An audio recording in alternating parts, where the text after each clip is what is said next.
Hi, welcome to those of you who've joined us so far. Got a lot of people still signing in, so we'll get started in about 5 minutes, so just hang tight. Thank you.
Hello and welcome, everyone. We'll get started in just another minute or so here.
All right, since it's about 1:01, I think we'll go ahead and get started here.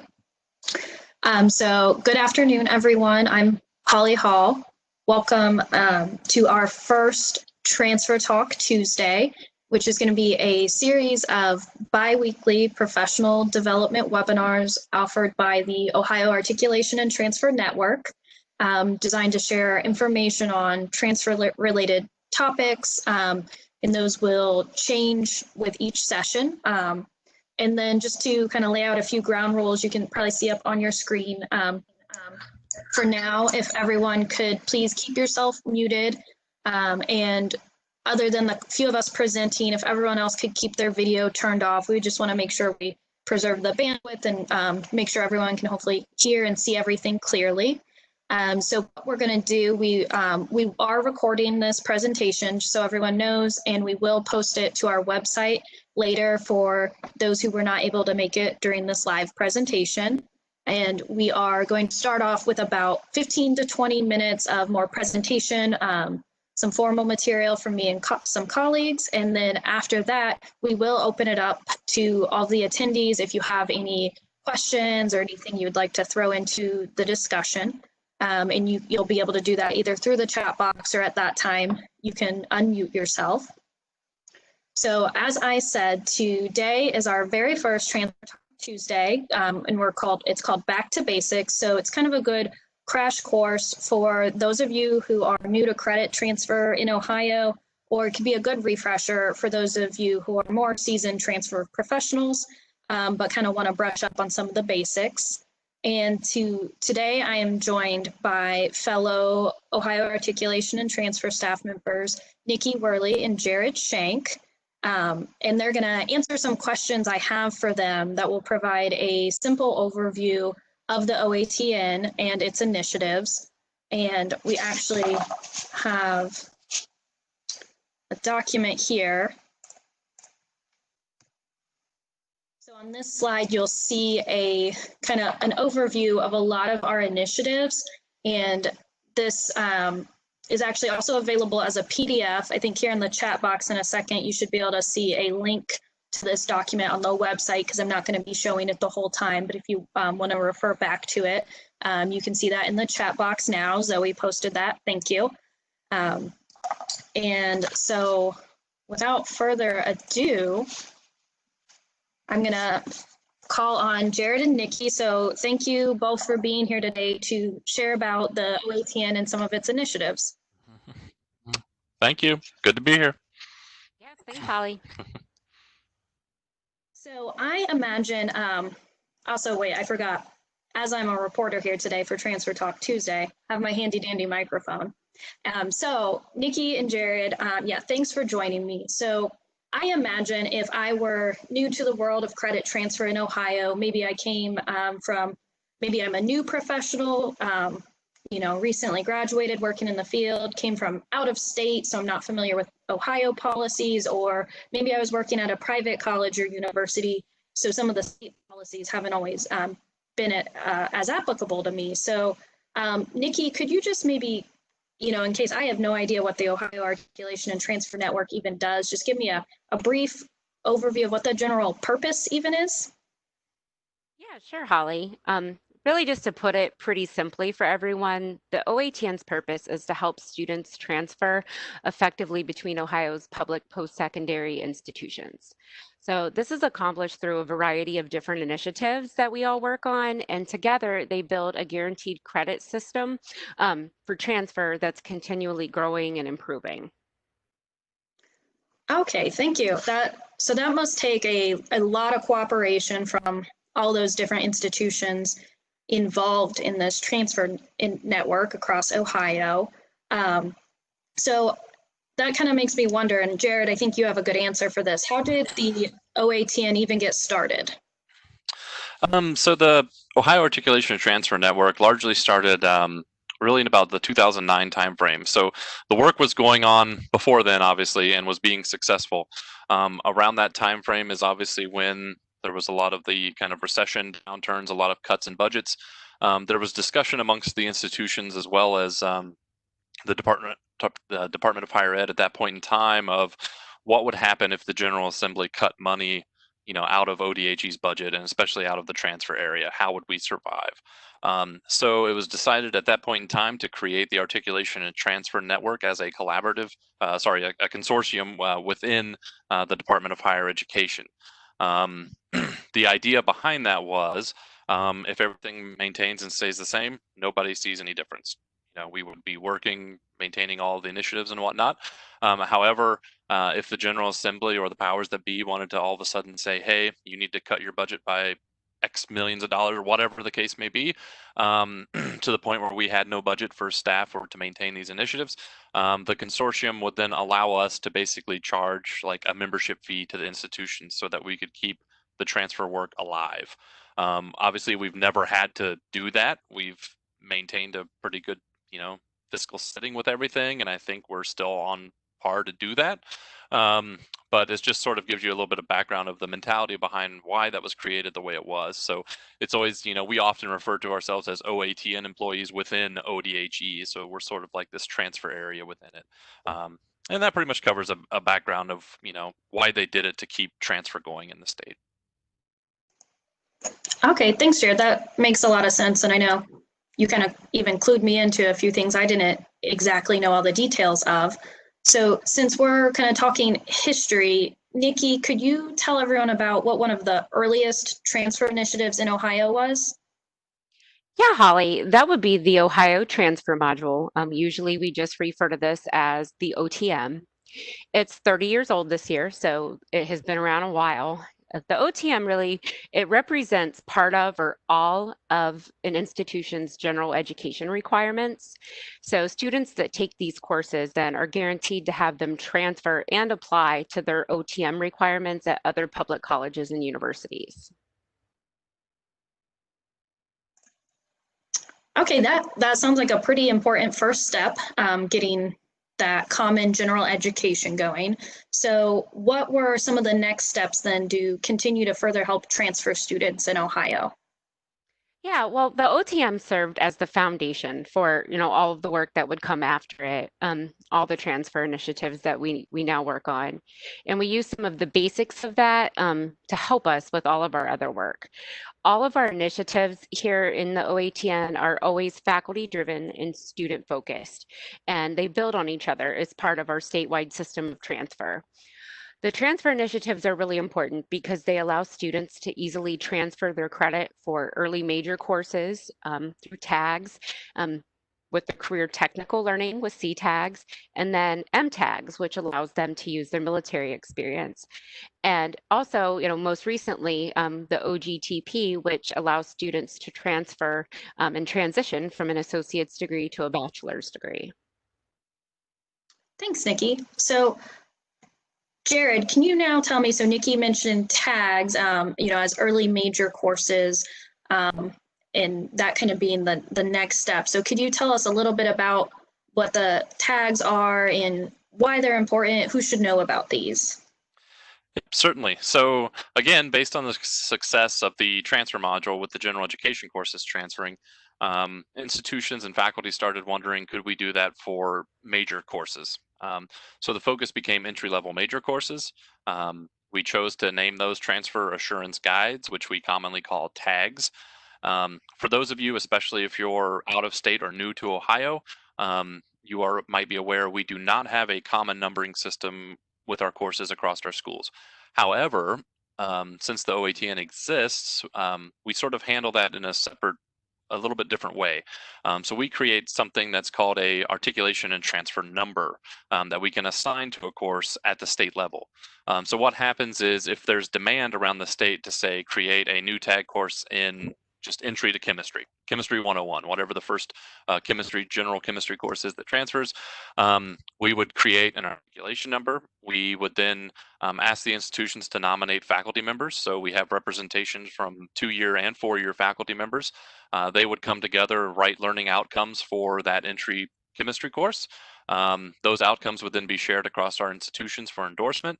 Once that happens, then we would say, hey, all you institutions, you can now submit your general chemistry course.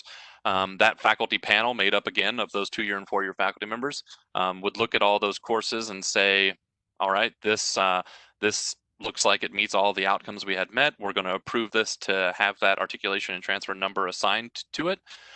So then what happens behind the scene is if you transfer that same general chemistry course, say, and I'm completely making up these numbers, so they're fake. If you took, general chemistry, whatever it is, 1100 at, say, Sinclair, and you transfer to Ohio State where it might be, 1122 or something like that, we know that it's the same outcome because it's tied to that same transfer number behind the scenes. So that's basically how that transfer works and expedites it. And then we keep building those areas where we can add the tag courses, those entry-level major courses. So as faculty want more of those, we can add them. But that, again, the whole point is to expedite the transfer so that there's not any unnecessarily duplication when the student transfers with those courses. Okay, thank you, Jared. So far we've kind of given a general rundown, we've learned that there are common general education courses called the Ohio Transfer Module, or the OTM. And Jared just told us about transfer assurance guides, or tags, which will, cover the early major or beginning major coursework. So we've started to cover a little bit there. And now I think the next question I have for Nikki is, so we've covered those, but Nikki, can you now tell me about how those concepts expanded to include career technical coursework as well? Yeah, certainly.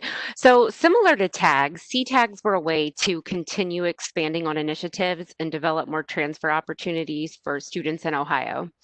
C-tags, which technically stands for Career Technical Assurance Guide, they began around 2006-ish. The first C-tags were done in areas where there was an industry standard credential that we could use as a measure of student learning. So think of things like EMT programs or IT courses. A few years later, the volume of C-tags was expanded pretty significantly through the Secondary Career Technical Alignment Initiative, which you may have heard before as SCTAI or SCTAI. This opened the door to many CT areas that were taught at career centers and through high schools with career technical programs. So the process that's involved for creating C-tags is similar to tags. We start with a faculty panel that works to create a set of learning outcomes for each C-tag course. Those learning outcomes are then endorsed by the state, and then there is an additional step that comes in for C-tags. There has to be an alignment between the secondary content standards to the post-secondary learning outcomes. This is really important that we do this because it's about 1 in 4 Ohio high school students takes at least one CTE course. So we're really doing that to benefit quite a few students. There are a handful of CTE programs that are not offered on the secondary side, just to kind of keep that in mind. These C-tags are specific for students at our Ohio Transfer Centers, which you may have heard called O4. These are generally for students who are 18 and older. There's a lot of additional programs offered at OTCs that are not currently aligned to C-tags, but through the one-year option, students and many of these programs are eligible for a block of credit towards an ATS degree. Awesome. Thanks, Nikki. So now we'll kind of go back to this diagram for a second. So now we have covered OTM tags and now C-tags on the career technical side, which that process, is a little different because it's involving our secondary partners. So Jared, could you now kind of wrap up this light blue block and kind of tell us a little bit about M-tags and then also how all of these work together to kind of lead into the Ohio Guaranteed Transfer Pathways? Yep, certainly. So military transfer assurance guides, what we refer to as M-tags, largely got started in 2014. There was legislation at that point in time that required all of our institutions to evaluate military coursework, and it required the Department of Higher Education to establish a M-tag. So we had to kind of figure out how we were going to do that. How were we going to evaluate military courses? So in discussions, everybody kind of agreed that, we already have pretty strong support and faculty buy-in for the transfer module, the transfer assurance guides, and career technical assurance guides. So how could we capitalize upon that system, that buy-in that we already have? So kind of seems pretty simple now, but we kind of decided, well, let's treat the military like a brand new Ohio institution. So effectively, when we evaluate military coursework, we take that training, coursework, and experience, and we send it to those exact same faculty panels. So it could be a transfer module panel, it could be a tag panel in whatever the discipline area is, it could be a career technical assurance guide panel.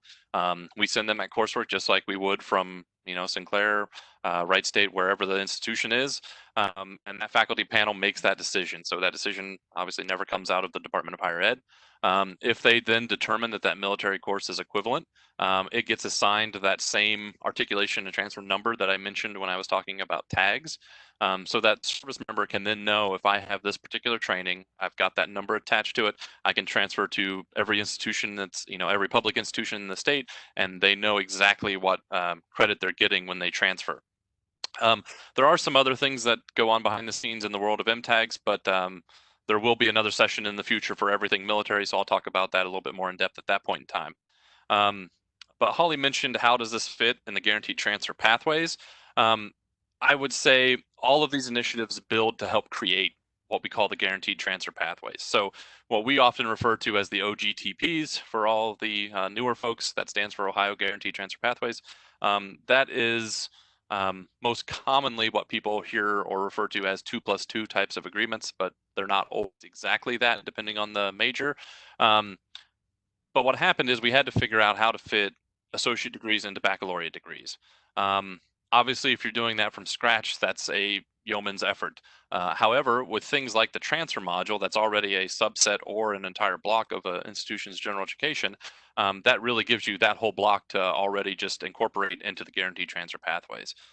Depending on what major you're in, it's the same idea with the tag courses. That's your entry-level major course, so we can kind of plug those in. So as you start plugging in all of these various transfer initiatives, or even the career technical assurance guides, you start seeing that because all of this work has already been done, that makes the guaranteed transfer pathways somewhat easier. It's still a lot of work to get the faculty to agree to everything. I do not want to, minimize that at all. But at least gives us a pretty strong foundation to work from. So that, without that foundation, the work would be much more tedious. Yeah, and I certainly, there can be a lot of work in those OGTPs. Not biased at all. So we have covered a lot so far. So hopefully everyone's kind of following along. I know a few people have joined in since. So we've discussed the OTM tags, C tags, now M tags, and OGTPs. Now, I don't know if anyone was counting, but that's a lot of letters.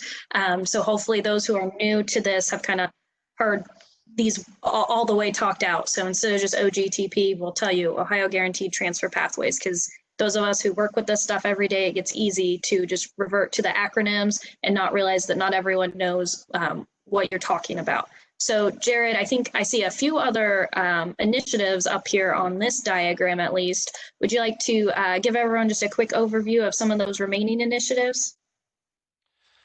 Yep, so some of the items that are remaining, just so you have a kind of a background, two of them that are pretty similar are the Advanced Placement and Level Examination programs, you refer to as CLEP.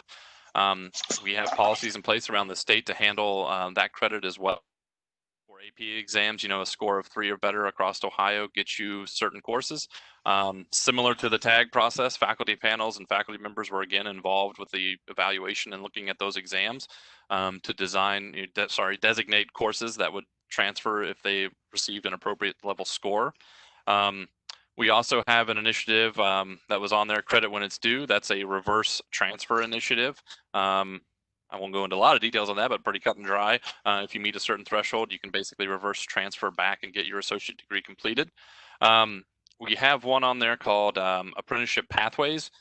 This one is kind of morphing and changing, especially in the world of community colleges. So this was created years ago to really help apprentices get an Associate of Technical Studies, an ATS type of a degree.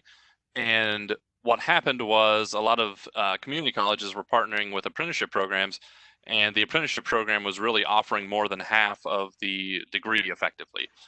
So we really had to create a process, again, faculty involvement, and take that all to HLC to get their approval to award slightly more than half of a ATS degree to those folks who had completed apprenticeship programs. That got blessed and signed off, and we created the statewide apprenticeship pathways. However, now within the last couple of years, there's been a lot of grants with the world of apprenticeship. So a lot of community colleges aren't using outside curriculum, if you will. They're actually creating the program in-house, and they're kind of the owner of it, if you will. So a lot of that process we did with HLC to establish the apprenticeship pathways is, in many cases, is no longer needed. So I'm curious to see how that'll change, but it is that's something to be aware of that is changing. I think that was most everything on there. The only other item I think I saw was the PLA with a purpose. That's our prior learning assessment initiative. You can check out our webpage that has all the information on there. Basically gives you a framework and a rubric to use to help you evaluate portfolios, to do a portfolio assessment for students that have outside learning experience in some form or another. But again, all of these credit transfer systems that we have created, that whole sheet, all of those initiatives are really there to help round out the entire system of transfer within Ohio. All right, thank you, Jared. So yes, if we look at this one more time, we've covered all those main initiatives mentioned on this sheet. And as Jared mentioned, with the military initiatives, we do have a future session that's going to go a little bit more into those, as well as some other items you see on here. In the foundation, we talk about technology. There will be a topic on that as well. But to kind of wrap things up, you know, because we did just scratch the surface here with a lot of these. We didn't go super in depth with any of these, but Nikki, could you tell people where they could go to learn more about these initiatives and other things happening with credit transfer in Ohio? Yeah, so our website, which is ohiohighered.org/transfer, is really a great starting point to get information. You can access all sorts of things there and learn about all the initiatives that we discussed today, and then some. There's going to be detailed information related to all things transfer really on there, including the full articulation and transfer policy. There's also some really, you know, what I think are really cool research reports that, you know, it illustrates, you know, why all this work that we do is meaningful. And I think we have an upcoming session on that too, which I'll let Holly give you some more details on that. But the website's a great place to start. And then as always, our entire OATN staff is always willing to help answer questions or get you more information. Thank you, Nikki. Yes, so I will share that. So you can see in the chat box, you should be able to see the link to our main OATN website. So as Nikki said, from there, you can find details about a lot of these initiatives and then some. And right now, so if anyone has any questions they want us to address, go ahead and if you want to put them in the chat box, start doing that. I just want to mention first, thank you to Jared and Nikki for answering all those questions I had prepared for them. They did a great job, and I want to thank all of you for joining us for this first Transfer Talk Tuesday. So, you know, we're going to do more of these. As Nikki mentioned, our next one coming up is going to be on June 23rd, again at 1 o'clock. That one's called Tackling Transfer Demographics. That one is going to be about our newly launched Transfer Demographics profile. Those of you in the advisory council for us or other areas may have seen a preview of this, which it's a tool that uses Tableau to visually display the institutional level transfer data. And so it makes it more user friendly and easier to interpret. So we have a talk coming up on that and how that can be applicable to people in a variety of positions. So you're not going to want to miss that. Make sure you have it on your calendar. And we also have our website here for the Transfer Talk Tuesday. So in case you maybe didn't get our PDF with all of the links, you can go there to sign up and get all of the information. And I'll go ahead and share our website here for a second as well, so you can see what that looks like. So we will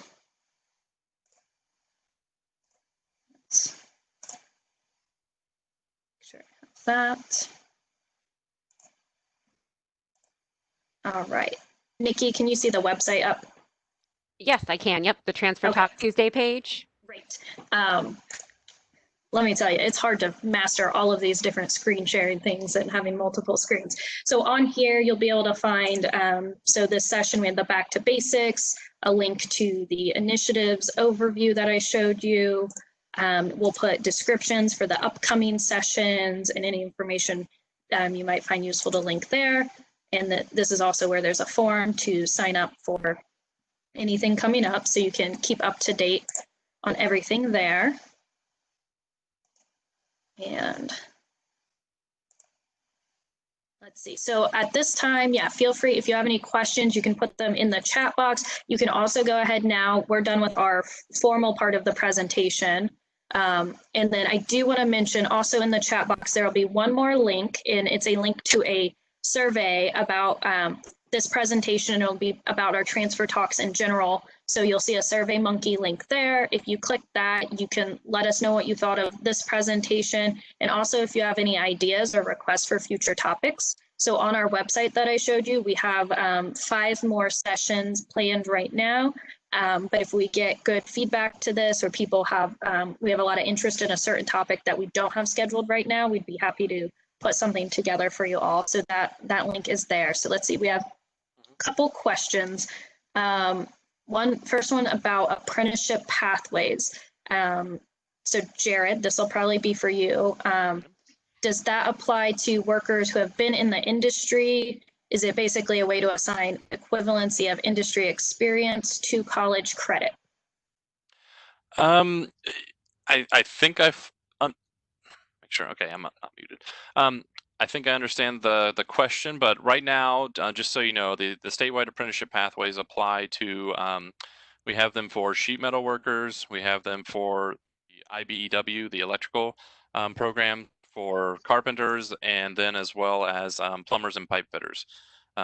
What that does in a nutshell is our faculty members looked at those academic programs, and basically they're awarding essentially a 30-hour block of the technical credits for an ATS degree. However, those specific programs I mentioned, we went with those first because they all have additional math and science components to them. So their math and science components also count for general education credit at those institutions as well. So it's an additional 6 hours or so extra, which is why it was more than half being awarded. So that's what the apprenticeship pathways are really geared towards. It was very specific programs, and because we were awarding more than half the degree, it had to go through HLC. So what your institution can do individually as you create your own apprenticeship programs is kind of works a little bit differently. But that was a way to sort of establish some type of credit award equivalency for what they were doing in the industry fields in those 4 fields I mentioned. All right, thank you, Jared. So hopefully that answers the question. And we can also, you can find Jared's contact information if you have any. That kind of ties into a next question I got about where is the best place to find ODHE staff responsibilities? Is there a directory with responsibilities? So if anyone else knows otherwise, jump in. Otherwise, I will say we do have a general staff directory here on the website, so ohiohighered.org/staff, which has name, email, office phone number, and then the specific title, so that doesn't necessarily always give you an exact breakdown of responsibilities. It might give you the general area they work in. So I think that is an interesting question. I don't know if anyone knows anything more detailed, but I know you can always reach out to someone in that general area, and they would be happy to refer you to the specific person if that's not their responsibility.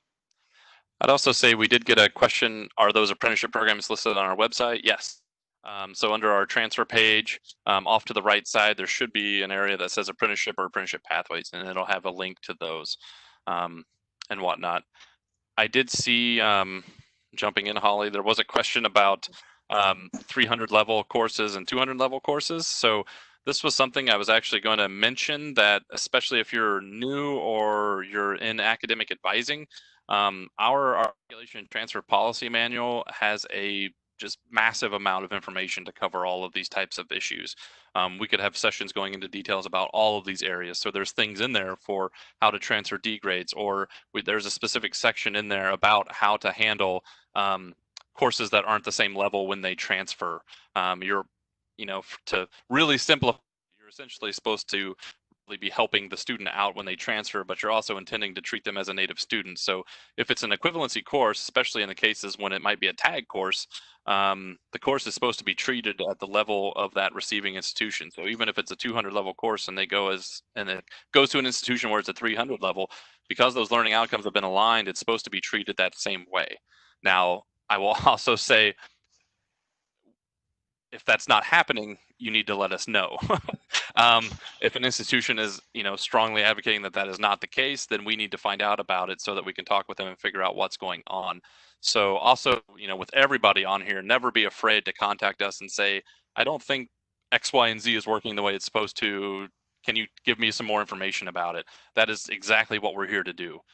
So always feel free to contact us by all means when there's any questions about that. But like I said, that question, it's in the policy manual as well. Thanks, Jared. Let's see, I'm looking over at the chat box again. I don't think I missed anything. So we covered some apprenticeship questions, staff and their responsibilities. That was a great answer to the coursework. And yeah, as Jared said, the transfer policy has a ton of information, and I remember it, it can be a little overwhelming at first because it is large, and but I think it was really helpful. And I remember when I was a new academic advisor, I found my way to that from some information at my institution and started reading through, and it was really helpful to learn about some of these statewide policies and knowing that that is based on state legislation and not just one institution's decision. These are things that affect the whole statewide transfer system. So let's see, I don't see any more questions in the chat box. I will mention again that SurveyMonkey link if you have any feedback or any ideas for future sessions, we'd love to hear those. And Zoe has also shared some of those other links we talked about, so the staff directory and apprenticeship pathways. And then also, at this time, if anyone has any questions or even comments or anything, feel free to unmute yourself and say it out loud if you don't feel like typing it in the chat box. Otherwise, I think, we're done with the formal part of this presentation, and we'll also, as we recorded this, we'll be posting it on our website shortly, on that Transfer Talk Tuesday website. So if you have any colleagues you think would benefit from seeing this who weren't able to join us right now, please feel free to share that with them. So thank you all for joining us and listening in today. And as I said, I hope you'll join us for our future talks. But yeah, if we'll stick around if we see any other questions from anyone else. But thank you, and I hope you all have a great afternoon. Thank you, Holly. Thank you, Holly. Thank you for everybody showing up. Yeah, thanks. And thanks to our host, Zoe.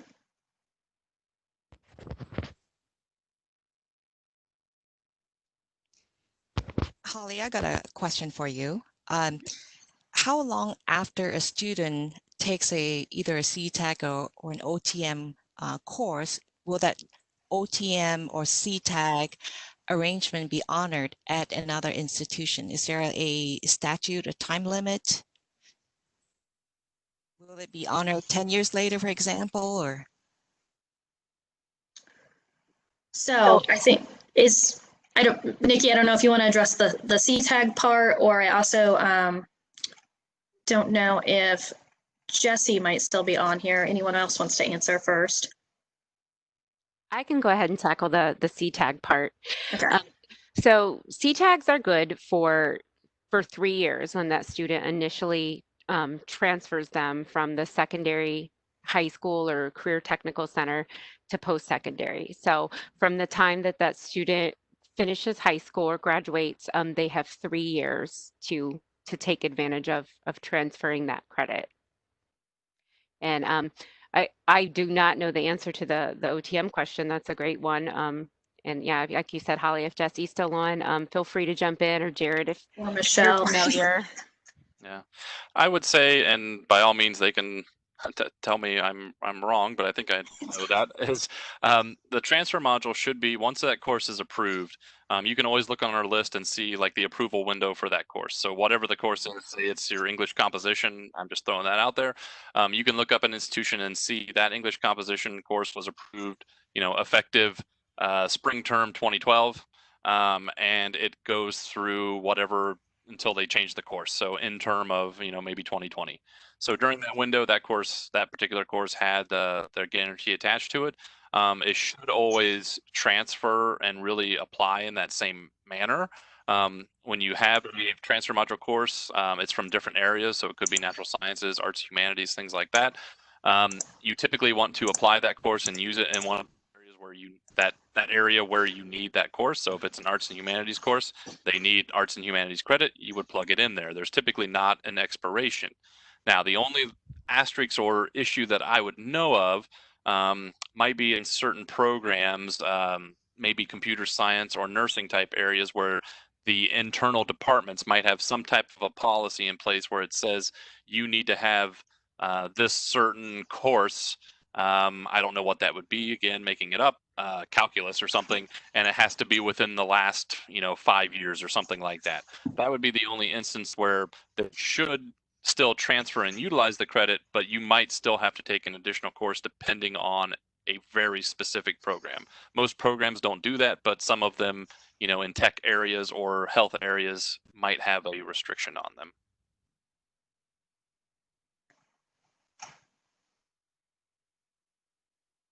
Grace, do you feel like did that answer your question? Yes, thank you. What I took away from that is that with OTM courses, it's really pretty much open-ended. There is no expiration date that a student may use that OTM arrangement to transfer to another institution, unless there is a technology change or some other circumstance that would say that initial OTM arrangement may, while still good, would require another class to get into a particular discipline or major. Does that sound about right? And the other example of where that can kind of happen in a normal basis is if you complete say you want to be a computer science major or something, and you complete your associate's degree in the transfer module, but you only completed it up to, say, college algebra or something, a very low level math, and you transfer, you might still have to take additional math to get into that major and move into that field. So it's the same kind of concept. Even if it's been a while, as long as that course was originally OTM approved, you might complete the transfer module, but then there might be some additional requirement either from the institution or from a specific department. So same kind of concept. How will that be known, I guess, as you work to transfer in credit from a student's previous education? Would that exception to having to take, for example, yet another course be then relayed to the student, or would that information also be somehow filtered back to ODHE, specifically the OATM, to say that at this institution we now require an additional, I don't know, gen ed math class, for example? I would say in most cases, I'm going to shoot this over to Holly since she's the host. But in most cases, this is actually now going to be handled in the OG, the Guaranteed Transfer Pathway documents. So I'll turn it over to Holly and let her answer, how they handle notes. Yeah, so, everything is, sorry, for one second, Grace, could you rephrase that part of your question? I was looking at some of the chat things going on, so sorry, there's a lot going on. So my question really has to do with the documentation trail of when an OTM class is transferred from another institution is not completely sufficient to move the student on to the next course. How will that exception be noted? Does that need to be transferred back to the OATM, or is this just a matter of, for example, the program chair talking to the student, hey, we accept this college algebra course, but we really need you to get into pre-calculus? Yeah, so in those cases, like I guess with the example of math courses and prerequisites, luckily those haven't, they don't shift a ton, at least within a normal period of time. So it shouldn't, I guess situations like that shouldn't impact too many students. We do have some people who maybe, went to school and then are coming back a number of years later. And so this could happen, but if they're, within a period of 5 or 10 years, shouldn't be too many drastic changes. But we do we are working on, developing more of these guaranteed transfer pathways, and we outline a math course that is required in that pathway. And so we get faculty from the community colleges and the universities to work together on panels and make these decisions. And then we outline for the whole state what the community colleges students are required to take, and then what they will have left to take once they transfer to a university. So the math pathways are very important in those, and that kind of evolves from Ohio Mathematics Initiative work as well, which is going to be one of our later topics in I think maybe the fourth session. But we do, for each major, we try to identify a math course that's needed. So if it's something more in the arts or humanities, we usually say most programs are fine with a quantitative reasoning type course. Those students don't need to do the high level math, versus if they're in the sciences and they do need to get calculus 1, calculus 2, we'll outline that in to get the transfer guarantees. Students will see which course they need to reach at the community college level, and they might have more to finish at the university, but they will be guaranteed to have that prerequisite credit. So if they have to complete calculus 1 at the community college, and that institution has that approved through the statewide system, then the university wants Calc 2, they should be able to go right into that calculus 2 because they have that prerequisite credit transferred in as an equivalent. Yeah, so it really shows the importance of those guaranteed transfer pathways are out there and approved, making sure that your academic advisors, or if you have faculty advisors, whomever is advising the students, are aware that those exist, so that they can kind of see those types of items and really help students as they're starting their academic career and they have an idea of what they want to do. Those documents can help guide them. Thank you very much. That turned out to be a more complicated question. That's a lot of things are, which is, that's why we kind of wanted this talk to start with some of the basics, because, if we don't at least even have this, make sure everyone has a common understanding, and then we can go more in depth. So a lot of these areas so for the guaranteed transfer pathways, we're going to do a talk on that toward the end of the summer in August, for people wanting to learn a bit more about those. And, as we said, the website has a lot, but kind of getting this initial understanding of all these initiatives and how they do tie into each other.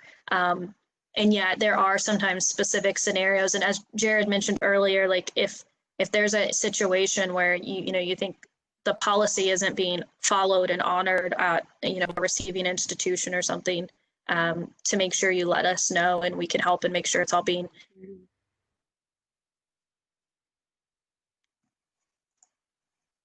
Thank you. And also, I'd say the flip side of that too, if you think one of our policies is not working the way it's meant to work, let us know as well, because I always say nothing is really fully set in stone. If we need to try to change something, we can get institutional support and change something. So just let us know. And thanks for your questions, Grace.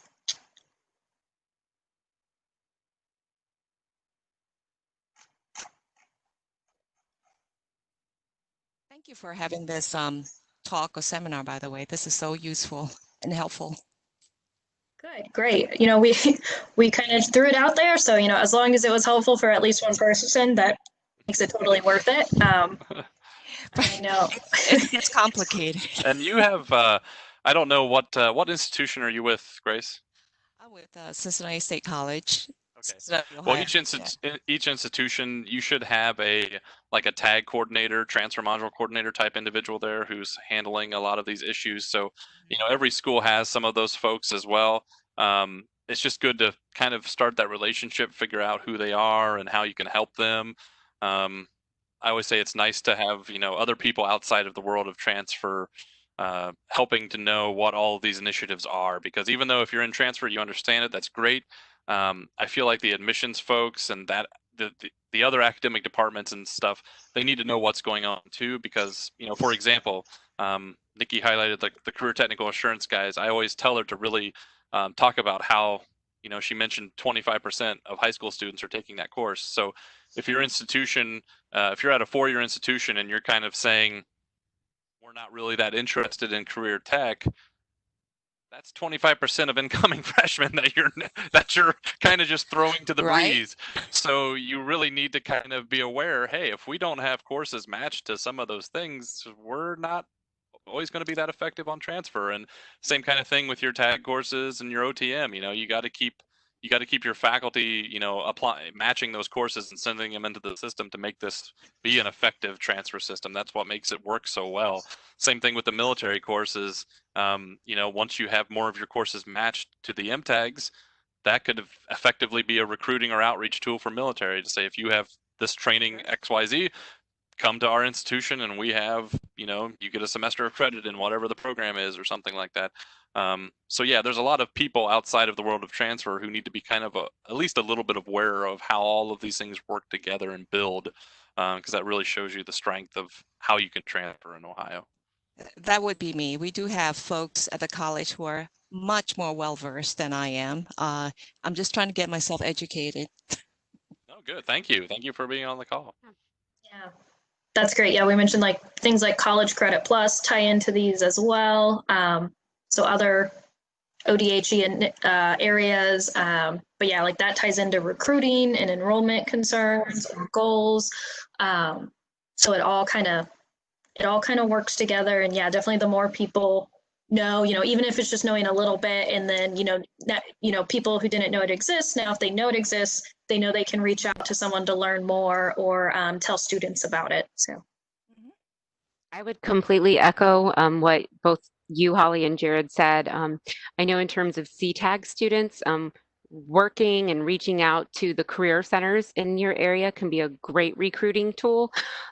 Somewhere around 60% of students that complete a career tech program in high school go on to college to further their education. So there's definitely, a need to be working with the students coming from there and helping them transition into the post-secondary world as well. That's eye-opening data, 60%. Wow.